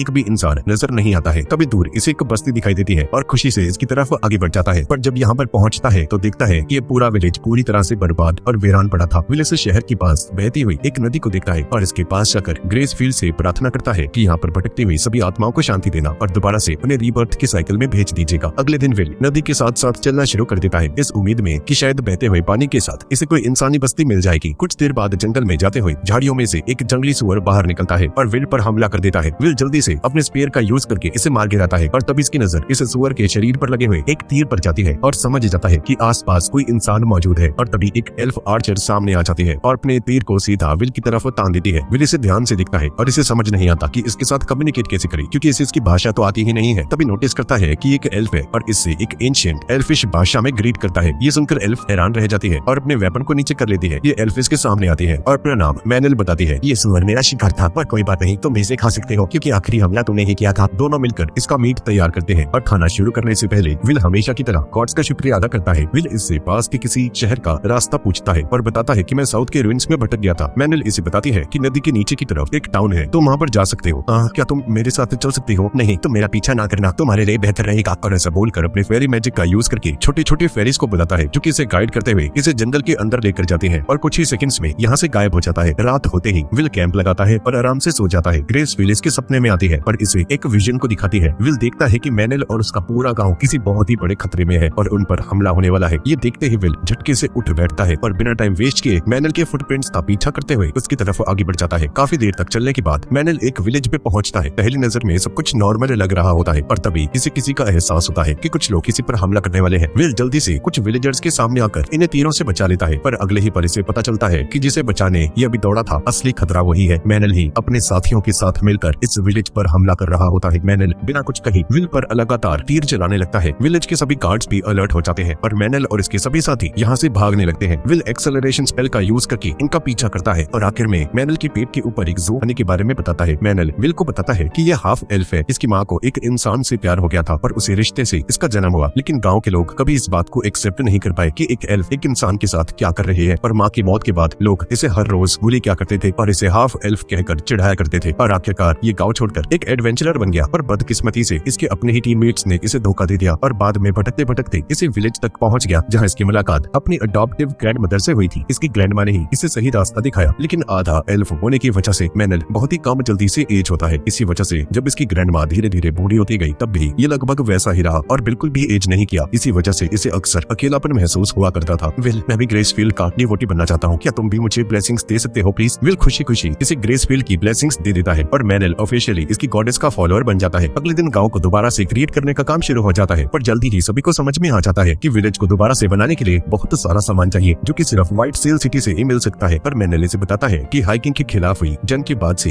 व्हाइट सेल्स पूरे सदर्न किंगडम का सबसे बड़ा और सबसे इम्पोर्टेंट सिटी बन चुका है और अभी नहीं उसी सिटी में जाना होगा। कुछ दिनों के बाद व्हाइट सेल्स की तलाश में निकल जाते हैं, तभी रास्ते में इनकी नजर दो लोगों पर जाती है जो कि अपनी जान बचाकर भाग रहे होते हैं। इन दोनों के पीछे एक बहुत बड़ा गोरिल्ला टाइप मॉन्स्टर पड़ा होता है। विल बिना देरी किए इन दोनों की जान बचाने के लिए आगे बढ़ जाता है। इसे ब्लड की एक बात याद आती है और विल इस गोरिल्ला को एक डेथ स्टेयर देता है और ये मॉन्स्टर विल से डर जाता है पर यहाँ से भाग जाता है। इस लड़की का नाम है रोबीना। ये हाफलिंग ट्रैवलिंग ट्रीबार्ड है। इसके साथ एक मर्चेंट होता है और ये बंदा अपना नाम एंटोनियो बताता है। दोनों व्हाइट सेल्स ही जा रहे होते हैं जहाँ पर विल और मैनल भी जा रहे हैं। विल इनसे कहता है कि मैं अब दोनों को सेफली व्हाइट सेल्स तक पहुंचा दूंगा, बदले में मुझे जरूरी सामान सस्ते दाम पर दिलवा देना। एंटोनियो इसके लिए मान जाता है। सफर के दौरान रोबीना हर विलेज में अपने गाने गाकर लोगों का मनोरंजन करती है, जबकि एंटोनियो अपनी ट्रैवलिंग शॉप लगाकर सामान बेचता है। ये सभी लोग अच्छे खासे फंड्स जमा कर लेते हैं और इनमें दोस्ती हो जाती है। एक रात ये सब के सब एक पुराने खाली शेड में रुक जाते हैं रात गुजारने के लिए। रोबीना बताती है कि कई साल पहले ब्लड, मैरी और गस ने एक हाफ एल्फ लड़की को बचाया था जिसे एक वाइवन के लिए सेक्रीफाइस किया जाने वाला था। उस लड़की का बॉयफ्रेंड उन तीनों से मदद की भीख मांगता है और जो थोड़े बहुत पैसे इसके पास होते हैं सब कुछ इन्हें दे देता है। तीनों हीरोज उस वाइवन को मार गिराते हैं और इन दोनों नमूनों को एक डैगर और कुछ पैसे भी गिफ्ट करते हैं ताकि अपनी नई जिंदगी को शुरू कर सके। पर ये कपल इस इनाम को लेने से मना कर देते हैं और गस मुस्कुरा कर कहता है कि इसे कोई गिफ्ट मत समझना, एक दिन तुम दोनों बहुत ही ज्यादा सक्सेसफुल बन जाओगे और मैं वापस आकर इस पूरे पैसे को इंटरेस्ट के साथ वसूल करूंगा। रोबीना बताती है कि उस हाफ एल्फ कपल की फैमिली आज भी जिंदा है। उनके घर में एक बहुत ही ज्यादा बूढ़ी हाफ एल्फ औरत आज तक उस वॉन्डरिंग सीज का इंतजार कर रही है, यानी कि गस का, ताकि उसका उधार इंटरेस्ट के साथ चुका सके। विल रोने लगता है। इसे महसूस हो जाता है कि इसके अडॉप्टिव पेरेंट्स की काइंडनेस आज भी लोगों के दिलों में जिंदा है और दिल ही दिल में उम्मीद करता है कि उस बूढ़ी औरत से ये जरूर मिलेगा। काफी समय तक सफर करने के बाद आखिरकार इस शानदार सिटी के पास पहुंच जाते हैं। एंटोनियो बताता है कि व्हाइट सेल्स के ऊपर क्राउन प्रिंस एथिल का राज है। शहर में हर जगह साफ सुथरी सड़कें, मैजिकल स्ट्रीट लाइट्स मौजूद होते हैं। ये सब देखकर विल को पहली बार सिविलाइजेशन की असली झलक मिलती है। सफर की थकान को मिटाने के लिए हनी के बारे में बताता है। मैनल विल को बताता है कि यह हाफ एल्फ है। इसकी माँ को एक इंसान से प्यार हो गया था और उसी रिश्ते से इसका जन्म हुआ, लेकिन गाँव के लोग कभी इस बात को एक्सेप्ट नहीं कर पाए कि एक एल्फ एक इंसान के साथ क्या कर रही है। और माँ की मौत के बाद लोग इसे हर रोज बुली क्या करते थे और इसे हाफ एल्फ कहकर चिढ़ाया करते थे। और आखिरकार ये गाँव छोड़कर एक एडवेंचरर बन गया, पर बदकिस्मती से इसके अपने ही टीममेट्स ने इसे धोखा दे दिया और बाद में भटकते भटकते इसे विलेज तक पहुंच गया जहां इसकी मुलाकात अपनी अडॉप्टिव ग्रैंड मदर से हुई थी। इसकी ग्रैंड माँ ने ही इसे सही रास्ता दिखाया, लेकिन आधा एल्फ होने की वजह से मैनल बहुत ही कम जल्दी से एज होता है। इसी वजह से जब इसकी ग्रैंड माँ धीरे धीरे बूढ़ी होती गई तब भी ये लगभग वैसा ही रहा और बिल्कुल भी एज नहीं किया। इसी वजह से इसे अक्सर अकेलापन महसूस हुआ करता था। विल, मैं भी ग्रेसफील्ड का डिवोटी बनना चाहता हूँ, क्या तुम भी मुझे ब्लेसिंग्स दे सकते हो प्लीज। विल खुशी खुशी इसे ग्रेसफील्ड की ब्लेसिंग्स दे देता है और मैनल ऑफिशियली इसकी गॉडेस का फॉलोअर बन जाता है। अगले दिन गांव को दोबारा से क्रिएट करने का काम शुरू हो जाता है, पर जल्दी ही सभी को समझ में आ जाता है कि विलेज को दोबारा से बनाने के लिए बहुत सारा सामान चाहिए जो कि सिर्फ व्हाइट सेल सिटी से ही मिल सकता है। पर मैनल इसे बताता है कि हाइकिंग के खिलाफ हुई जंग के बाद से व्हाइट सेल्स पूरे सदर्न किंगडम का सबसे बड़ा और सबसे इंपॉर्टेंट सिटी बन चुका है और अभी नहीं उसी सिटी में जाना होगा। कुछ दिनों के बाद व्हाइट सेल्स की तलाश में निकल जाते हैं, तभी रास्ते में इनकी नजर दो लोगों पर जाती है जो कि अपनी जान बचाकर भाग रहे होते हैं। इन दोनों के पीछे एक बहुत बड़ा गोरिल्ला टाइप मॉन्स्टर पड़ा होता है। विल बिना देरी किए इन दोनों की जान बचाने के लिए आगे बढ़ जाता है। इसे ब्लड की एक बात याद आती है और विल इस गोरिल्ला को एक डेथ स्टेयर देता है और ये मॉन्स्टर विल से डर जाता है और यहाँ से भाग जाता है। इस लड़की का नाम है रोबीना। ये हाफलिंग ट्रैवलिंग ट्रीबार्ड है। इसके साथ एक मर्चेंट होता है और ये बंदा अपना नाम एंटोनियो बताता है। दोनों व्हाइट सेल्स ही जा रहे होते हैं जहाँ पर विल और मैनल भी जा रहे हैं। विल इनसे कहता है कि मैं आप दोनों को सेफली व्हाइट सेल्स तक पहुंचा दूंगा, बदले में मुझे जरूरी सामान सस्ते दाम पर दिलवा देना। एंटोनियो इसके लिए मान जाता है। सफर के दौरान रोबीना हर विलेज में अपने गाने गाकर लोगों का मनोरंजन करती है, जबकि एंटोनियो अपनी ट्रैवलिंग शॉप लगाकर सामान बेचता है। ये सभी लोग अच्छे खासे फंड्स जमा कर लेते हैं और इनमें दोस्ती हो जाती है। एक रात ये सब के सब एक पुराने खाली शेड में रुक जाते हैं रात गुजारने के लिए। रोबीना बताती है कि कई साल पहले ब्लड, मैरी और गस ने एक हाफ एल्फ लड़की को बचाया था जिसे एक वाइवन के लिए सेक्रीफाइस किया जाने वाला था। उस लड़की का बॉयफ्रेंड उन तीनों से मदद की भीख मांगता है और जो थोड़े बहुत पैसे इसके पास होते हैं सब कुछ इन्हें दे देता है। तीनों हीरोज उस वाइवन को मार गिराते हैं और इन दोनों नमूनों को एक डैगर और कुछ पैसे भी गिफ्ट करते हैं ताकि अपनी नई जिंदगी को शुरू कर सके। पर ये कपल इस इनाम को लेने से मना कर देते हैं पर गस मुस्कुराकर कहता है कि इसे कोई गिफ्ट मत समझना, एक दिन तुम दोनों बहुत ही ज्यादा सक्सेसफुल बन जाओगे और मैं वापस आकर इस पूरे पैसे को इंटरेस्ट के साथ वसूल करूंगा। रोबीना बताती है कि उस हाफ एल्फ कपल की फैमिली आज भी जिंदा है। उनके घर में एक बहुत ही ज्यादा बूढ़ी हाफ एल्फ औरत आज तक उस वॉन्डरिंग सीज का इंतजार कर रही है, यानी कि गस का, ताकि उसका उधार इंटरेस्ट के साथ चुका सके। विल रोने लगता है। इसे महसूस हो जाता है कि इसके अडॉप्टिव पेरेंट्स की काइंडनेस आज भी लोगों के दिलों में जिंदा है और दिल ही दिल में उम्मीद करता है कि उस बूढ़ी औरत से ये जरूर मिलेगा। काफी समय तक सफर करने के बाद आखिरकार इस शानदार सिटी के पास पहुंच जाते हैं। एंटोनियो बताता है कि व्हाइट सेल्स के ऊपर क्राउन प्रिंस एथिल का राज है। शहर में हर जगह साफ सुथरी सड़कें, मैजिकल स्ट्रीट लाइट्स मौजूद होती है। ये सब देखकर विल को पहली बार सिविलाइजेशन की असली झलक मिलती है। सफर की थकान को मिटाने के लिए लोग सबसे पहले नहाते हैं, फिर रेस्टोरेंट में खाना खाते हैं और उसके बाद विल ग्रेसफील्ड के टेंपल में जाकर प्रेयर खत्म करके चर्च के गेस्ट हाउस में पहुंचता है। तभी पूरे शहर में अचानक से इमरजेंसी बेल बजनी शुरू हो जाती है। एक खतरनाक वाइवन ने व्हाइट सेल्स पर हमला कर दिया था। पूरा शहर आग की लपटों में गिरना शुरू हो जाता है। लोग अपनी जान बचाकर भाग रहे होते हैं और पूरा टेंपल घायल लोगों से भर जाता है। विल समझ जाता है कि अब इसे शहर को बचाना होगा। जल्दी से छत पर जाता है। सोल्जर अपने जायंट कैटापुल्ट्स का यूज करके वाइवन को गिराने की कोशिश करते हैं पर उस मॉन्स्टर की स्पीड और पावर के सामने इनकी हर कोशिश फेल होती जाती है। कुछ ही पल में वाइवन उन सभी कैटापुल्ट्स को भी तबाह कर देता है। अपनी आंखों के सामने इतने सारे लोगों को तकलीफ में देखकर विल को गुस्सा आ जाता है। इसे ब्लड, मैरी और गस की सारी मेहनत याद आती है जिन्होंने इस दुनिया में शांति लाने के लिए अपनी पूरी लाइफ सेक्रीफाइस कर दी थी और बिना सोचे समझे वाइवन पर एक पावरफुल लाइटनिंग स्पेल चला देता है पर यह हमला इसे नहीं लग पाता है। विल मैनल से कहता है कि अपने फेरी मैजिक का यूज करके एक powerful long range wind spell cast करे और विल अपने लाइटनिंग मैजिक को स्पाइडर वेब मैजिक के साथ कंबाइन कर देता है। दोनों का ये कंबाइंड अटैक सीधा वाइवन की तरफ जाता है। बिजली से भरा हुआ ये जाल वाइवन को एक जोरदार झटका दे देता है और इसे हवा में ही बांध देता है पर वाइवन इतनी आसानी से इनके काबू में नहीं आने वाला था और पूरी ताकत लगाकर इस मैजिक वेब को तोड़ देता है। अब वाइवन बहुत ही ज्यादा गुस्से में आ चुका था और सीधा विल की तरफ आगे बढ़ जाता है। विल जल्दी से ग्रेसफील्ड की डिवाइन पावर्स का यूज करता है पर टेंपल के चारों ओर एक बहुत बड़ा प्रोटेक्टिव बैरियर खड़ा कर देता है। वाइवन अपनी आग से उसे तोड़ने की कोशिश करता है पर बैरियर इसके फायर ब्रेथ को रोक लेता है। अगले ही पल वाइवन अपने पंचों से इस पर वार करता है और इस बार ये बैरियर टूट जाता है पर इसने टेंपल के अंदर मौजूद सभी लोगों की जान बचा ली होती है और इन सभी को किसी दूसरी जगह पर शिफ्ट कर दिया होता है। मैनल अपने विंड मैजिक का यूज करके वाइवन को नीचे जमीन पर गिरा देता है। विल जल्दी से मैजिक चेन्स बनाता है और इस मॉन्स्टर को बांध देता है। तभी विल अपनी तलवार को इसके सीने में घुसा देता है और विल सीधा इसकी गर्दन पर चढ़ जाता है और इसकी गर्दन तोड़ देता है पर वाइवन मारा जाता है। विल देखता है कि आसपास के सभी लोग इसे हैरानी से देख रहे हैं। किसी को यकीन ही नहीं हो रहा था कि इस छोटे से प्रीस्ट ने इतने बड़े मॉन्स्टर को हरा दिया। तभी एंटोनियो और रोबिनो आगे बढ़ते हैं और सभी को बताते हैं कि विल एक प्रीस्ट है ग्रेसफील्ड का। पूरा शहर ये सुनकर खुश हो जाता है और लोग इसे वाइवन स्लेयर के नाम से जानने लगते हैं। लड़ाई के बाद विल भी बाकी सभी लोगों की तरह पूरे शहर को दोबारा से बनाने में इनकी हेल्प करने लगता है। तभी एक प्रीस्ट इसके पास आकर इसे बताता है कि क्राउन प्रिंस एथिल ने इसे अपने कैसल में बुलाया है और पैलेस पहुंचने के बाद प्रिंस एथिल सबसे पहले विल की पार्टी के बारे में पूछता है। विल बताता है दरअसल ये अकेला ही है और मैनल बस फेरी मैजिक यूज करता है। प्रिंस विल का शुक्रिया अदा करता है। तुम जो चाहते हो इनाम के तौर पर मांग सकते हो बच्चे। और विल कहता है कि मैं साउथ में डीमंस को हराना चाहता हूँ, मुझे इस मिशन के लिए सोल्जर्स दे दीजिए। पर प्रिंस इसके लिए मना कर देता है और समझाता है कि साउथ का एरिया बहुत ही ज्यादा खतरनाक है और इसके पास इतनी आर्मी नहीं है कि विल के साथ भेज सके। अच्छा तो अगर आप आर्मी नहीं भेज सकते हैं तो प्लीज मुझे परमिशन दे दीजिए कि मैं अपने पैसे से एक अपनी खुद की आर्मी तैयार कर सकूं और उन डीमंस के साथ लड़ाई लड़ सकूं। तुम जानते हो ना बच्चे, तुम मुझसे क्या मांग रहे हो? मैं ग्रेस ग्रेस फील्ड का प्रीस्ट हूँ सर, ये मेरा फर्ज है कि जो भी तकलीफ में है उसकी तकलीफ को खत्म करूं, इसीलिए मैं इस मिशन को किसी भी कीमत पर पूरा करना चाहता हूँ। तभी पैलेस का दरवाजा जोर से खुल जाता है और बिशप बार्ड गुस्से से अंदर आ जाता है और प्रिंस पर इल्जाम लगाता है कि इसने टेंपल की परमिशन के बिना एक प्रीस्ट को रॉयल पैलेस के अंदर कैसे बुला लिया भाई। पर जैसे ही इसे पता चलता है कि इस पूरे शहर को बचाने के बदले विल बीस्ट वुड्स को डीमंस से आजाद करने के लिए एक परमिशन मांग रहा है, तो ये सुनकर बिशप भी हैरान रह जाता है। मैं विल को पैलेडिन बनाना चाहता हूँ। बिशप इसके लिए मान जाता है और विल को लेकर बाहर जाता है। तभी बार्ड की गोद ली हुई बेटी भी यहाँ पर आ जाते हैं। इस लड़की का नाम है एना। एना विल से कहती है कि पापा दिखने में काफी रूड लगते हैं पर दिल के बुरे नहीं है, तो उनकी बातों का बुरा मत मानना। विल बार्ड से टेंपल के अंदर मिलता है और बताता है कि इसने बहुत समय से अपनी डिवाइन ग्रेस का यूज नहीं किया है, क्योंकि किंगडम की भलाई के लिए इसे कभी कभी बुरे काम भी करने पड़ते हैं। और बार्ड मानता है कि अगर ये ऐसे कामों के दौरान गॉड्स की ब्लेसिंग्स का यूज करेगा तो इसे पाप लगेगा। और विल समझ जाता है कि बार्ड करप्ट या लालची नहीं है, ये बस लोगों का भला चाहता है। बार्ड विल को समझाता है कि बीस्ट वुड को डीमंस से आजाद करवाना इतना आसान नहीं होने वाला है, ये मिशन बहुत ही ज्यादा खतरनाक है, तुम्हें इसे छोड़ देना चाहिए। नहीं बिशप, मैंने ग्रेस फील्ड से वादा किया है, मैं अंधेरे में जाकर जरूरतमंद लोगों की हेल्प करूंगा और मैं अपनी ओथ को कभी नहीं तोड़ सकता। पर बार्ड इसे परमिशन दे ही देता है। परमिशन मिलते ही विल एक जगह पर जाता है। इसका प्लान होता है कि अब इसे ऐसे एडवेंचरर्स को ढूंढना होगा जो कि कम पैसों में भी अपनी जान तक दांव पे लगा सके। पर जब लोगों को पता चलता है कि इस मिशन में रिवॉर्ड बहुत ही कम दिया जाने वाला है, तो ज्यादातर एडवेंचरर्स मना कर देते हैं, क्योंकि इन्हें बीस्ट वुड में जाने से डर लग रहा होता है। इस बीच एक एडवेंचरर रॉफ विल के सामने आता है। जब रॉफ को पता चलता है कि विल का असली टारगेट साउथ के डीमंस को हराना है, तो इस मिशन के लिए अपनी पूरी पार्टी के साथ विल का साथ देने के लिए तैयार हो जाता है। इसके बाद क्राउन प्रिंस एथेल विल को पैलेडिन दे देता है, पर विल गॉड्स के प्रति वफादार रहने और कमजोरों की हमेशा रक्षा करने की शपथ लेता है और अपनी नई टीम के साथ बीस्ट वुड्स की तरफ निकल पड़ता है। टेंपल की तरफ से बार्ड, एना और कुछ और प्रीस्ट को भी इस मिशन को सपोर्ट करने के लिए भेजा जाता है। अगले कुछ महीनों तक विल और इसकी पूरी टीम बीस्ट वुड के अलग अलग विलेजेस में काम करती रहती है। जंगल को अच्छे से इन्वेस्टिगेट करते हैं, डीमंस का सफाया करते हैं और धीरे धीरे इन डिस्ट्रॉयड हो चुके विलेजेस को दोबारा से बनाना शुरू कर देते हैं। एना और टेंपल के बाकी प्रीस्ट भी लोगों की सपोर्ट करते हैं। एक दिन रॉफ घबराया हुआ विल के पास आता है और बताता है कि स्काउटिंग के लिए भेजी गई एक टीम काफी समय से वापस नहीं आई है। विल जल्दी से मैनेल, रॉफ और उसकी पूरी पार्टी को लेकर उन स्काउट्स की तलाश में निकल पड़ता है। काफी दूर तक जंगल के अंदर पहुंचने के बाद इन स्काउट्स की लाशें मिलती हैं। इन सभी को बेरहमी से मार दिया गया होता है। जमीन पर इन सभी को बहुत बड़े डीमन के फुटप्रिंट्स नजर आते हैं और इन्हें समझ में आ जाता है कि इनका सामना किसी नॉर्मल मॉन्स्टर से नहीं हुआ था। तभी इन्हें किसी इंसान के भागने के निशान दिखाई देते हैं। सबको लगता है कि शायद से अभी भी कोई बंदा जिंदा है और उस बंदे की जान बचाने के लिए पूरी टीम इन फुटप्रिंट्स का पीछा करना शुरू कर देती है। पर जैसे ही वो एक गहरी वैली में पहुंचता है तो देखता है कि ये आदमी बस एक बीट था, इन्हें जाल में फंसाया जा चुका होता है। अगले ही पल चारों तरफ से बहुत सारे डीमन बीस्ट इन्हें घेर लेते हैं। हर तरफ से मॉन्स्टर्स बाहर निकल आते हैं और भागने का कोई रास्ता नहीं बचता है। सभी लोग बैटल के लिए तैयार हो जाते हैं। विल और मैनेल जल्दी से सपोर्ट मैजिक यूज करते हैं और अपने साथियों की स्ट्रेंथ और डिफेंस को बढ़ा देते हैं। और इन सभी एडवेंचरर्स और डीमन बीस्ट के बीच में एक जबरदस्त जंग होनी शुरू हो जाती है। तभी पीछे से एक और भी ज्यादा खतरनाक क्रीचर नजर आता है। इसका शरीर अलग अलग जानवरों के हिस्सों से बना होता है। मैनेल इसे देखते ही हैरान रह जाता है और पहचान जाता है कि ये एक काइमेरा है। जल्दी से अर्थ मैजिक का यूज करके इस पर हमला करता है, पर काइमेरा इसे एक ही वार में दूर फेंक देता है। मैनेल बुरी तरह से जख्मी हो जाता है। काइमेरा अपने मुंह से ब्लैक फ्लेम्स को बाहर निकालता है, जो कि सीधा मैनेल को अपनी चपेट में ले लेती हैं। अपने दोस्त को इस हालत में देखकर विल गुस्से और घबराहट में एक पावरफुल लाइटनिंग स्पेल कास्ट करने की कोशिश करता है, पर उसी वक्त एक स्नेक डीमन इस पर हमला कर देता है। इसका ये हमला विल के हमले को बीच में ही रोक देता है, जिसकी वजह से वो लाइटनिंग स्पेल विल पर ही पड़ जाता है। विल बुरी तरह से जख्मी हो जाता है और घुटनों के बल बैठ जाता है। अपने दोस्त को जख्मी और खुद को बुरी तरह से इंजर्ड देखकर विल बहुत ही ज्यादा गुस्से में आ जाता है और जल्दी से अपनी डीमन स्वॉर्ड को बाहर निकालता है और उस स्नेक डीमन को एक ही बार में 2 टुकड़ों में काट देता है। पर गुस्से में आकर विल अपनी ओवरईटर स्वॉर्ड का यूज करता है और स्नेक डीमन को एक ही बार में काट देता है। पर चारों ओर डीमन बीस्ट फैल चुके थे और मैनेल भी बुरी तरह से जख्मी पड़ा हुआ था। विल समझ जाता है कि अगर अभी इसने कुछ नहीं किया तो इसकी पूरी टीम यहीं पर खत्म हो जाएगी। तब इसके सामने एक अजीब सी रोशनी चमकनी शुरू हो जाती है। विल के हाथ में पकड़ी हुई ओवरईटर स्वॉर्ड रिएक्ट करने लगती है और इसके अंदर से एक अनोखी एनर्जी बाहर निकलती है। ये स्वॉर्ड इसके दुश्मनों का खून पीते ही इसे दोबारा से हील करती जाती है और विल दोबारा से ठीक हो जाता है और विल बेरहमी से एक के बाद एक सभी डीमन बीस्ट को काटना शुरू कर देता है। हर एक दुश्मन को गिराते ही ओवरईटर इसकी बॉडी को हील करती जाती है और रॉफ और इसकी पूरी पार्टी भी पूरी जान लगाकर सभी मॉन्स्टर्स को रोकने की कोशिश करने लगते हैं। लेकिन असली खतरा अभी भी काइमेरा ही होता है। ये पहाड़ी के ऊपर खड़ा होकर सभी को देख रहा होता है और इसकी डार्क फ्लेम्स पूरे बैटलफील्ड को लगातार तबाह करती जा रही होती है। विल समझ जाता है कि जब तक काइमेरा जिंदा है तब तक इस जंग को जीतना लगभग इम्पॉसिबल है। देखते ही देखते पूरा बैटलफील्ड लाशों से भर जाता है। विल को बहुत ही ज्यादा गुस्सा आ जाता है और तभी रॉफ जोर से चिल्लाकर विल को होश में लेकर आता है और बताता है कि मैनेल अभी भी जिंदा है। ये सुनते ही विल शांत हो जाता है और सीधा मैनेल के पास दौड़ पड़ता है। मैनेल का पूरा शरीर बुरी तरह से जख्मी हो चुका होता है। विल रोते हुए अपनी डिवाइन हीलिंग का यूज करके इसका इलाज करता है, पर इसकी हालत इतनी खराब होती है कि इस हीलिंग को परफॉर्म करने के बाद विल खुद ही बेहोश हो जाता है। जब विल की आंखें खुलती हैं तो खुद को वापस से विलेज के अंदर पाता है। रॉफ बताता है कि काइमेरा लड़ाई के बीच में ही भाग गया था और हम सबने भी रिट्रीट कर लिया। मैनेल की जान तो बच चुकी है पर वो अभी कोमा में है। रॉफ विल को सख्त सख्ती से मना करता है कि जब तक मैनल स्टेबल नहीं हो जाता है तब तक उससे मिलने ना जाए। आराम करते हुए विल बार बार सोचता रहता है कि आखिर उससे गलती कहाँ हो गई। बारिश में चलते हुए इसे एहसास होता है कि क्योंकि ये खुद बहुत ही ज्यादा पावरफुल है, इसलिए अनजाने में इसे लगा कि दूसरे भी स्ट्रॉन्ग होंगे। ये चाहता था कि मैनल भी ब्लड, मैरी और गस की तरह इसके साथ मिलकर लड़े, पर ऐसा करने में इसने मैनल की जान को खतरे में डाल दिया। विल एक फैसला करता है और डिसाइड करता है कि अभी से ये किसी पर डिपेंड नहीं करेगा, हर एक डीमन को खुद ही संभालेगा। विल चुपके से मैनल के रूम में जाता है, इसे हील करता है और बिना कुछ कहे यहाँ से चला जाता है। पर जैसे ही रूम से बाहर जाता है मैनल उठ जाता है और इसे पता चल जाता है कि विल इससे मिलने आया था। मैनल जल्दी से बारिश में ही जंगल में इसके पास पहुंच जाता है पर इसके सामने आ जाता है। मैनल, अब मैंने फैसला किया है कि अब मैं डीमंस से अकेला ही फाइट करूंगा, मैं तुम्हारी जान को जोखिम में नहीं डाल सकता। इस बात को सुनते ही मैनल को गुस्सा आ जाता है और सीधा विल पर हमला कर देता है। लेकिन विल अपनी जगह से हिलता तक नहीं है, पर सिर्फ इतना चाहता होता है कि मैनल दोबारा से अपनी जान खतरे में ना डाल दे। विल सोचता है कि अगर मैनल लड़ ही नहीं पाएगा तो इसका पीछा छोड़ देगा, इसी वजह से इसका एक हाथ तोड़ देता है। पर इसके बावजूद भी मैनल रुकता नहीं है, अपने फेरी मैजिक का यूज करके बड़े बड़े पत्थरों को अपने ऊपर ही गिराने लगता है। अपने दोस्त को खतरे में देखकर विल इसके सामने आ जाता है और इन सारे पत्थरों को अपने ऊपर ले लेता है। विल घुटनों के बल बैठ जाता है पर मैनल इसके पेट पर एक जोरदार लात मारता है और गुस्से से कहता है कि तुम बहादुर नहीं बल्कि डरपोक बन रहे हो। विल, दोस्त होने के नाते तुम्हें गलत रास्ते पर जाने से रोकना मेरी जिम्मेदारी है। मैनल की बातें सुनकर विल रोने लगता है और अपने फैसले के लिए इससे माफी मांगता है। मैनल इसका हाथ पकड़कर इसे खड़ा करता है और वादा करता है कि यह जल्दी ही इतना स्ट्रॉन्ग बन जाएगा कि कभी भी विल पर बोझ नहीं बनेगा। दोनों का झगड़ा यहीं पर खत्म हो जाता है, पर साथ में विलेज पहुंच जाते हैं और काइमेरा के खिलाफ दूसरी बार लड़ाई करने के बारे में प्लान बनाने लगते हैं। इस बार विल और इसकी पूरी टीम एक प्लान तैयार करती है बैटलफील्ड में उतरने से पहले, और सभी लोग सीधा उसी घाटी की तरफ निकल पड़ते हैं जहाँ पर काइमेरा इनका इंतजार ही कर रहा होता है। रास्ते में जितने भी डीमन बीस्ट मिलते हैं ये सभी लोग मिलकर उन्हें खत्म करते जाते हैं। कोई आग वाले तीर चलाता है, कोई ढाल से इनके हमले रोकता है और बाकी लोग बाणों से इन्हें खत्म कर देते हैं। रास्ता साफ करते हुए विल और मैनल बाकी टीम से पहले एक वीरान टेंपल में पहुंच जाते हैं। पहली नजर में सब कुछ शांत नजर आ रहा होता है, दोनों को लगता है कि अब आगे बढ़ना सुरक्षित है। लेकिन तभी विल को कुछ महसूस होता है और जल्दी से अपने नलिफाइंग मैजिक का यूज करता है और तभी काइमेरा इन्हें दिखाई देने लगता है जो कि इनके सामने ही खड़ा होता है। ये अपने इनविजिबल होने वाली पावर से इनके सामने ही इनविजिबल होकर छिपा हुआ था। तभी विल समझ जाता है कि यह कोई नॉर्मल मॉन्स्टर नहीं है बल्कि डिमोनिक रिचुअल से बनाया गया एक इंटेलिजेंट क्रीचर है। इसका मकसद है साउथ के पूरे इलाके को तबाह कर देना और इंसानों को वहाँ पर बसने से रोकना। ऐसा करने की वजह से ये लोग आसानी से हाइकिंग को आजाद करवा पाएंगे। तभी काइमेरा विल पर अटैक कर देता है, लेकिन इस बार विल पूरी तरह से तैयार होता है और हमले से बचते ही इसके सर पर वार कर देता है। काइमेरा पूरी ताकत से इसकी तरफ आगे बढ़ जाता है, लेकिन विल अपने बैरियर से इसका रास्ता रोक लेता है और इसके शरीर के एक तरफ भाला घुसा देता है। तभी मैनल अपने मैजिक से काइमेरा को नीचे जमीन पर जकड़ लेता है। अब दोनों अलग अलग डायरेक्शन से इस पर अटैक करने लगते हैं, जिसकी वजह से काइमेरा के कई सिर एक साथ एक दूसरे के साथ तालमेल नहीं बना पाते हैं। इनके सिर कंफ्यूज हो जाते हैं। विल एक तरफ से हमला करता है पर मैनल अपने विंड मैजिक से अपने तीर की ताकत को कई गुना बढ़ा देता है। इसका तीर सीधा काइमेरा की पूंछ को तबाह कर देता है। विल इसका एक सर भी काट गिराता है। काइमेरा अपनी सबसे खतरनाक टेक्निक का यूज करने लगता है। इसका शरीर विशाल होने लग जाता है और इसके चारों ओर एक अजीब सा खतरनाक पॉइजनस ऑरा फैलना शुरू हो जाता है। मैनल, तुम पीछे रहना, मैं इससे अकेला लड़ना चाहता हूँ। विल को जहर का असर नहीं होता है, इसी वजह से सीधा इस जहरीले पॉइजनस ऑरा के अंदर घुस जाता है। काइमेरा अपने मुंह से एक पर्पल आग छोड़ता है, लेकिन विल अपनी शील्ड से इसे रोक देता है। उसी पल मैनल अपने मैजिक से काइमेरा को हवा में उड़ा देता है। विल नीचे से छलांग लगाकर हवा में उछलकर आखिरी बचे हुए सर पर एक ऐसा वार करता है कि काइमेरा मारा जाता है। काइमेरा को हराने के बाद विल और मैनल डिसाइड करते हैं कि अब टेंपल के अंदर छुपे हुए असली बॉस डीमन को भी खत्म किया जाए। पर जैसे ही दोनों अंदर पहुंचते हैं तो देखते हैं कि रॉफ इनसे पहले ही यहाँ पर पहुंच चुका होता है। जब दोनों काइमेरा से लड़ रहे थे, रॉफ ने अकेले ही बॉस डीमन को हरा दिया था। सभी लोग वापस गाँव लौटाते हैं। अब जब जंगल के सभी खतरनाक डीमंस खत्म हो चुके होते हैं तो गाँव दोबारा से खुशहाल होने लग जाता है। मैनल विल से कहता है कि अब काफी सारे लोग यहाँ पर आकर बसने वाले हैं और शायद अब तुम बीस्ट वुड्स के नए लॉर्ड बनने वाले हो। मैनल इसे समझाता है कि तुम्हारे पास देवी का आशीर्वाद है, प्रिंस और चर्च दोनों का सपोर्ट है और सबसे बड़ी बात सभी लोग इस पर पूरा भरोसा करते हैं। ऐसे में इससे ज्यादा अच्छा राजा इन्हें नहीं मिल सकता है। विल ये सुनते ही घबरा जाता है पर फैसला करता है कि अगर इसके दोस्त इसके साथ हैं तो इस जिम्मेदारी को निभा लेगा। और मन ही मन एक बार दोबारा से अपनी माँ की कब्र के पास जाने का सपना देखता है और कुछ दिनों के बाद ही विल को बीस्ट वुड्स का नया राजा डिक्लेयर कर दिया जाता है। अगले 2 सालों में इस पूरे एरिया को डेवलप कर देता है। डिस्ट्रॉयड हो चुकी विलेजेस दोबारा से बसने लगती हैं और लोगों का लाइफस्टाइल काफी ज्यादा इंप्रूव हो जाता है। एक दिन विल अपने ऑफिस में बैठकर कुछ कागजों को देख रहा होता है। दरअसल इसने कागज तैयार करने का एक नया तरीका बनाया होता है और उसका पेटेंट भी करा चुका होता है। तभी मैनल यहाँ पर आ जाता है। दोनों साथ में शहर घूमने निकल जाते हैं। विल बताता है कि फ्यूचर कागज बनाने में छुपा हुआ है। अगर बीस्ट वुड्स में कागज का बिजनेस शुरू हो गया तो इसके इलाके को लंबे समय तक प्रॉफिट होता जाएगा। कुछ समय के बाद सर्दियां आ जाती हैं। एक दिन विल अपने दोस्त रूबीना के साथ बाहर जाता है। रूबीना इसे बताती है कि हमेशा से अकेडमी ऑफ मैजिक्स देखना चाहती थी पर वो जगह फॉरबिडन लैंड्स में है और वहाँ पर आम लोगों का जाना मना है। सिर्फ मैजिशियंस को ही अंदर जाने की इजाजत होती है। विल इसकी इच्छा को पूरा करना चाहता है पर इसके साथ जाने के लिए तैयार हो जाता है। पर रास्ते में पहुंचते ही विल समझ जाता है कि ये काम आसान नहीं होने वाला है। पूरे जंगल में शक्तिशाली जादुई स्पेल्स और तरह तरह के ट्रैप्स लगे होते हैं। विल रूबीना से कहता है कि सीधा जाते हैं, परमिशन लेकर जाएंगे, पर ये भी आसान नहीं होता है क्योंकि इस पूरे जंगल पर जादू किया हुआ होता है जो कि हर एक स्ट्रेंजर को यहाँ पर आने से रोकता है पर जानबूझकर रास्ता भटकाता है। थोड़ी आगे चलकर सामने इन्हें एक पेड़ दिखाई देता है। इसके ऊपर कुछ लिखा हुआ होता है, सीखो या फिर यहाँ से चले जाओ। रूबीना घबरा जाती है और बताती है कि जब मशहूर वॉन्डरिंग सीज जवान था तब भी अपने प्राइम टाइम में भी वो बंदा अपने गुरु की हेल्प के बिना इस एकेडमी तक नहीं पहुंच पाया था। लेकिन विन फिर भी डिसाइड कर लेता है कि इससे आगे बढ़ते रहना होगा। आगे चलकर इन्हें आग के पास बैठा हुआ एक बूढ़ा आदमी दिखाई देता है। दोनों खुद को इंट्रोड्यूस करवाते हैं कि बुड्ढा बताता है कि मैं एकेडमी का एक साधारण सा ग्राउंड कीपर हूँ। एकेडमी के अंदर सिर्फ जादूगर ही जा सकते हैं और तुम लोग तो जादूगर नहीं हो ना, मुझे नहीं लगता तुम्हें इजाजत मिलेगी। मैंने फेरावे पैलाडीन के बारे में काफी कुछ सुना है, मैं अपनी आंखों से तुम्हारे जादू की ताकत को देखना चाहता हूँ बच्चे। लेकिन विल मना कर देता है क्योंकि गॉडेस ने इसे सिखाया है कि जादू कोई मामूली चीज नहीं है और इसे किसी के एंटरटेनमेंट के लिए नहीं दिखाना चाहिए। पिछली रात बर्फ पड़ने की वजह से सारी लकड़ियां गीली हो चुकी है, इसलिए अगर तुम चाहते हो तो अपनी मैजिक से कुछ सूखी लकड़ियां बना सकते। पर विल नई लकड़ियां बनाने की जगह गीली लकड़ियों को ही जलती हुई आग के चारों ओर घुमाकर उन्हें खुद ही सुखा देता है। हाँ तो बच्चे, तुम्हारे लिए मैजिक का क्या अर्थ है? मेरे हिसाब से मैजिक का यूज लोगों की जिंदगी की भलाई के लिए होना चाहिए। मैंने विल को भी अपनी शक्तियों को इसी पर्पस के लिए यूज करते हुए देखा है। ये जवाब सुनकर ये बूढ़ा मुस्कुरा देता है और इन दोनों से इम्प्रेस होकर फैसला करता है कि इन दोनों को एकेडमी दिखानी चाहिए। तभी अचानक से इसके पीछे से एक तेज रोशनी चमकनी शुरू हो जाती है। ये लोग एकेडमी ऑफ मेजिस के एंट्रेंस पर पहुंच चुके होते हैं। ये बुढ़ा पूरी तरह से बदल चुका होता है और इन्हें बताता है कि मेरा असली नाम प्रोफेसर हायम है और मैं ही इस एकेडमी का प्रोफेसर हूँ और पूरे जंगल का मास्टर ऑफ द वुड्स भी है। ये रूल्स को तोड़कर इन दोनों को अंदर आने की इजाजत दे देता है। तब तुम एकेडमी के अंदर सबसे पहले क्या देखना चाहती हो बच्ची? मुझे लाइब्रेरी देखनी है। हायम इन दोनों को लाइब्रेरी लेकर जाता है। तुम कोई भी किताब पढ़ सकती हो बच्ची। रूबीना खुद से बड़ी 2 किताबें ढूंढ लेती है जिन्हें उठाने का काम विल को करना पड़ता है। विल इन किताबों के नाम पढ़ता है। एक किताब में इस एकेडमी से ग्रेजुएट हो चुके सभी लोगों की सूची होती है, जबकि दूसरी में इस पूरे इलाके का ऐतिहासिक रिकॉर्ड लिखा हुआ होता है। रूबीना शाम तक इन किताबों को पढ़ती रहती है। शाम को ये दोनों वापस जाने लगते हैं और प्रोफेसर का शुक्रिया अदा करते हैं और घर जाने लगते हैं। रास्ते में विल रूबीना से पूछता है कि भाई तुमने वही किताबें चूज क्यों की, और बताती है कि मैंने एक बहुत ही ज्यादा स्ट्रॉन्ग और खूबसूरत जादूगरनी के साथ पहले सफर किया हुआ है और वो इसकी लाइफ का सबसे बेस्ट एक्सपीरियंस था। पर बाद में दोनों के रास्ते अलग हो गए। कुछ समय के बाद रूबीना को पता चला कि वो जादूगर एक विलेज की रक्षा करते हुए मारी गई, पर उसकी इस कहानी को कहीं पर भी पब्लिश नहीं किया गया और रूबीना उसी के बारे में इंफॉर्मेशन इकट्ठी कर रही थी ताकि उसके लिए एक सॉन्ग लिख सके और दुनिया उसे दोबारा से याद कर पाए। कुछ महीने बीत जाते हैं पर तभी एक अजीब सी चीज होनी शुरू हो जाती है। गर्मियों के बीच में ही सर्दियों में खिलने वाले फूल खिलने शुरू हो जाते हैं। इस बात को प्रिंस एथल को बताया जाता है पर विल को इसकी जांच करने का आदेश देता है। विल मैनल के साथ जंगल की तरफ निकल पड़ता है इन्वेस्टिगेशन करने के लिए। जंगल के अंदर पहुंचते ही इन्हें कई सारे जानवर दिखाई देते हैं जिन्हें बेरहमी से मारा गया होता है और मैनल समझ जाता है कि इस जंगल में कुछ गड़बड़ है। इसे ऐसा फील होता है कि जैसे पूरा जंगल ही आउट ऑफ कंट्रोल हो चुका हो। मैनल विल को बताता है कि बीस्ट वुड्स के ऊपर 2 हिस्टोरिकल ट्रीज का रूल चलता है। सर्दियों में लॉर्ड ऑफ पूरे जंगल की हिफाजत करता है, जबकि गर्मियों में इस जिम्मेदारी को लॉर्ड ऑफ हॉली को समर्पित कर दिया जाता है। हर सोल्स्टिस पर दोनों अपनी अपनी पोजीशंस को स्वैप कर लेते हैं। गर्मियों को शुरू हुए काफी सारे दिन हो चुके थे, लेकिन फिर भी जंगल की शक्तियां अभी भी सर्दियों वाले राजा के पास ही थी, जिसका मतलब है कि कुछ गड़बड़ हो चुकी है। दोनों सबसे पहले लॉर्ड ऑफ ओक के पास जाते हैं। यहाँ एक विशाल से पेड़ के ऊपर एक शैतान जैसा चेहरा बना हुआ होता है। मैनल इससे पूछता है कि तुमने अभी तक अपनी शक्तियों को लॉर्ड ऑफ होली को क्यों नहीं समर्पित की है। ओक बताता है कि होली इसकी बात का कोई जवाब ही नहीं दे रहा और सत्ता लेने से इनकार कर रहा है। इसी वजह से पूरे जंगल का बैलेंस बिगड़ चुका है और अगर ऐसे ही चलता रहा तो पूरा जंगल तबाह हो सकता है। पर ओक इसे वार्न करता है कि इतनी बड़ी शक्तियां तुम सहन नहीं कर पाओगे और अगर तुमने ऐसा करने की कोशिश की तो तुम्हारी सोल डिस्ट्रॉय हो सकती है। पर इसके बावजूद भी मैनल अपने फैसले को नहीं बदलता है और बताता है कि मेरा जंगल से बहुत ही गहरा रिश्ता है और मैं अपनी आंखों के सामने इसे बर्बाद होते हुए नहीं देख सकता हूँ। ओक मान जाता है, लेकिन अपनी पावर्स को इसे सौंपने से पहले इसका एक एग्जाम लेता है और इस एग्जाम को मैनल को अकेले ही देना होगा। विल इसकी हेल्प नहीं कर सकता है। विल यहीं पर रुक जाता है पर मैनल जंगल के अंदर चला जाता है। विल मेडिटेशन करता है और मैनल 2 दिनों के बाद वापस लौट आता है। ये घायल होता है पर इसके हाथ के पीछे रॉयल अथॉरिटी का साइन बन चुका होता है। पर मैनल ने ओक के एग्जाम को पास कर लिया है। परीक्षा पूरी होने के बाद दोनों लॉर्ड ऑफ होली की तरफ निकल पड़ते हैं। रास्ते में इनके सामने 2 डीमंस आ जाते हैं। दोनों इन्हें खत्म कर देते हैं और एक विशाल पत्थर के दरवाजे को पार करके आगे बढ़ जाते हैं। दरवाजे के उस पार एक बहुत विशाल पेड़ खड़ा होता है जिसके चारों ओर फॉग फैली होती है। यही लॉर्ड ऑफ होली का पेड़ होता है जो कि गर्मियों में पूरे जंगल पर राज करता है। जैसे ही दोनों इसके पास पहुंचते हैं, यहाँ पहले से ही एक डीमन जनरल इनका इंतजार कर रहा होता है। ये विल और मैनल का नाम पहले से जानता होता है और बोलता है कि अगर मैं तुम दोनों को यहाँ पर मार देता हूँ तो मैं बहुत ही ज्यादा फेमस हो जाऊंगा। ऐसा बोलते ही अपने डिमोनिक बीस्ट को बुला लेता है। देखते ही देखते चारों तरफ से मॉन्स्टर्स इन्हें घेर लेते हैं। पर इसी मौके का फायदा उठाकर मैनल सीधा लॉर्ड ऑफ होली से कॉन्टेक्ट करता है और रॉयल अथॉरिटी इसके हवाले कर देता है। अथॉरिटी मिलते ही लॉर्ड ऑफ होली दोबारा से जंगल का राजा बन जाता है और अगले ही पल इसकी विशाल जड़ें जमीन फाड़ कर बाहर निकलती हैं और सभी डीमन बीस्ट को जकड़कर जमीन के अंदर खींच लेती है। इस डीमन को गुस्सा आ जाता है। विल सीधा इसकी तरफ आगे बढ़ जाता है। इसे खत्म करने के लिए ये डीमन एक जादू चलाने की कोशिश करता है पर विल बीच में ही इसके मंत्र को डिस्ट्रॉय कर देता है और इस मंत्र के अधूरे रह जाने की वजह से ये जादू उल्टा इसी पर काम कर जाता है और बुरी तरह से घायल हो जाता है। विल अपना भाला लेता है पर इस पर टूट पड़ता है। डीमन जनरल अपनी स्वॉर्ड से इसके हमले को रोकने की कोशिश करता है पर ताकत के मामले में ये विल के सामने टिक नहीं पाता है। विल लगातार हमले करता है, इसे घुटनों पर गिरा देता है और आखिर में इसके सर में भाला घोंप कर इसे जान से मार देता है। लड़ाई खत्म होते ही लॉर्ड ऑफ होली विल और मैनल का शुक्रिया अदा करता है और अपनी पावर्स का यूज करके पूरे जंगल को दोबारा से जीवित कर देता है। देखते ही देखते सूखे पेड़ों पर नई पत्तियां उगाती है, नदी दोबारा से पानी से भर जाती है और पूरा जंगल हरा भरा खुशहाल हो जाता है। हॉली मैनल को एक चौंकाने वाली बात बताता है और बोलता है कि रॉयल अथॉरिटी को अपने ऊपर लेने की वजह से एक दिन ऐसा आएगा जब इसे भी एक दिन जंगल का शासक बनना होगा और मैनल धीरे धीरे इन्हीं की तरह एक पेड़ में बदल जाएगा। ये सुनकर दोनों हैरान रह जाते हैं क्योंकि इन्हें इस बात का जरा सा भी अंदाजा नहीं था। हॉली समझाता है कि ये अभी नहीं होगा और अगर मैनल चाहे तो भविष्य में इस जिम्मेदारी को ठुकरा भी सकता है। पर जाने से पहले इन्हें बताता है कि वेस्ट में मौजूद रस्ट माउंटेन्स में बहुत ही जल्द एक काली आग भड़कने वाली है और अगर उसे नहीं रोका गया तो सब कुछ तबाह हो सकता है। और उसी जगह पर डीमंस का एक बहुत बड़ा बेस भी बना हुआ है जहाँ लॉर्ड ऑफ हेलफायर और उसके खतरनाक चेले मौजूद है। विल और मैनल सीधा प्रिंस से मिलने जाते हैं। प्रिंस इनकी तारीफ करता है तभी बिशप यहाँ पर आ जाता है। विल लॉर्ड ऑफ होली की भविष्यवाणी और ब्लैक कैलेमिटी के बारे में भी सब कुछ बताता है जो कि लॉर्ड होली ने इसे बताई थी और ये लोग समझ जाते हैं कि भविष्य में कुछ बहुत ही बुरा होने वाला है। पर बार्ट को होली की बात पर शक होता है पर मैनल कहता है कि हम रिस्क नहीं ले सकते हैं। बार्ट बताता है कि रस्ट माउंटेन्स कभी ड्वार्फ्स की किंगडम्स का कैपिटल हुआ करता था पर बाद में डीमंस ने हमला करके उस पूरे राज्य पर ही कब्जा कर लिया और आज तक वहीं पर बसे हुए हैं। विल सोचता है कि वहाँ पर कोई सिटीजन नहीं रहता है इसलिए इस बार बिना किसी चिंता के अपनी पूरी पावर्स का यूज कर सकता है और सभी डीमंस को हरा डालेगा। ठीक है बच्चे, मैं इस जिम्मेदारी को तुम्हें सौंपता हूँ, पर सीधे हमला करने से पहले पूरी जानकारी लेना जरूरी है। इन्फॉर्मेशन कलेक्ट करने के लिए विल और मैनल सीधा रूबीना के पास पहुंचते हैं। विल इससे रस्ट माउंटेन्स के बारे में पूछता है। रूबीना बताती है कि लगभग 200 साल पहले इस जगह का नाम आयरन माउंटेन्स था और यही जगह ड्वार्फ्स के किंगडम की कैपिटल थी। पर जब डीमन सेना ने हमला कर दिया तब ड्वार्फ्स ने आखिरी सांस तक उनके साथ लड़ाई की जिसकी वजह से पूरा पहाड़ उनके खून से लाल हो गया और समय के साथ वो खून वहाँ पर जम गया और वहाँ का लोहा भी जंग की वजह से हमेशा के लिए लाल पड़ गया। तभी से उस जगह को रस्ट माउंटेन्स कहा जाने लगा। रूबीना आगे बताती है कि जो ड्वार्फ्स किसी तरह से वहाँ से बच निकले थे उनकी जिंदगी भी आसान नहीं थी। उन लोगों ने सालों तक स्ट्रगल किया और आज बहुत ही कम ड्वार्फ्स बचे हुए हैं और आयरन माउंटेन्स की ज्यादातर कहानियां समय के साथ हमेशा के लिए खो गई इसलिए इसके पास भी बस इतनी ही नॉलेज होती है रस्ट माउंटेन्स को लेकर। पर अब विल फैसला करता है कि अब इन्हें ड्वार्फ्स के पास जाना होगा। मैनल अपनी नई मिली हुई पावर्स का यूज करके जंगल का एक छिपा हुआ रास्ता खोल देता है जिसकी वजह से कई दिनों का सफर कुछ ही घंटों में पूरा हो जाता है और रास्ते में विल को बताता है कि इन फ्यूचर इसे भी एक दिन डिसाइड करना होगा ये इंसानों की तरह एक नॉर्मल सी लाइफ जिएगा या हमेशा के लिए जंगल का रक्षक बन जाएगा। पर ये अभी कोई फैसला नहीं करना चाहता है पर फिलहाल बस इतना चाहता है कि विल के सारे सपने पूरे हो जाए। इसके बाद विल और मैनल टॉर्च पोर्ट पहुंच जाते हैं और एंटोनियो से उन सभी ड्वार्फ्स के बारे में पूछते हैं जो करीब 6 महीने पहले यहाँ पर आकर बस गए थे। एंटोनियो बताता है कि जब ये पहली बार आए थे तो इनकी हालत बहुत ही ज्यादा खराब थी। ज्यादातर लोगों ने तो इन्हें यहाँ पर आने से भी मना कर दिया था पर अब ये लोग धीरे धीरे नई जिंदगी शुरू कर चुके हैं। और बताता है कि मैं एक आदमी को जानता हूँ जिसके पास ड्वार्फ्स की अच्छी खासी इंफॉर्मेशन हो सकती है। एंटोनियो की बात सुनकर विल को गस की सिखाई हुई एक बात याद आती है कि कुछ लोग 2 तरह की जिंदगियों को चूज कर सकते हैं। कुछ जंगल के लॉर्ड्स बनकर नेचर का हिस्सा बन जाते हैं जबकि कुछ इंसानों के बीच रहने के लिए एक नॉर्मल सा शरीर चूज करते हैं जो हवा और जंगल की देवी के साथ चले। वो सबके सब एल्व्स बन गए और जिन भी लोगों ने आग और कारीगरी के देवता को चूज किया वो सब लोग ड्वार्फ्स बन गए। ड्वार्फ्स हमेशा से अपनी बेहतरीन कारीगरी और बहादुरी के लिए मशहूर रहे हैं। यहाँ तक कि ब्लड भी इनकी काफी ज्यादा इज्जत करता है। अगले सुबह विल मैनल के साथ ट्रेनिंग कर रहा होता है तभी इसे फील होता है कि कोई दूर से इन्हें देख रहा है। विल जल्दी से सामने जाता है और यहाँ पर इसे एक ड्वार्फ दिखाई देता है जो कि छुपके से इन्हें देख रहा था। ये ड्वार्फ काफी ज्यादा शर्मिला होता है तभी मैनल इससे थोड़ी सी सख्त आवाज में बात करता है और ये घबराकर यहाँ से भाग जाता है। इसके बाद विल ड्वार्फ्स की बस्ती में पहुंचता है। सभी लोग अपने काम में लगे होते हैं पर जैसे ही अपने लॉर्ड को देखते हैं तो इसके सामने अपना सर झुका लेते हैं। विल एग्नर और उसके बूढ़े चाचा ग्रेनियर से जाकर मिलता है। चाय पीते पीते विल इनसे पूछता है कि आप ड्वार्फ्स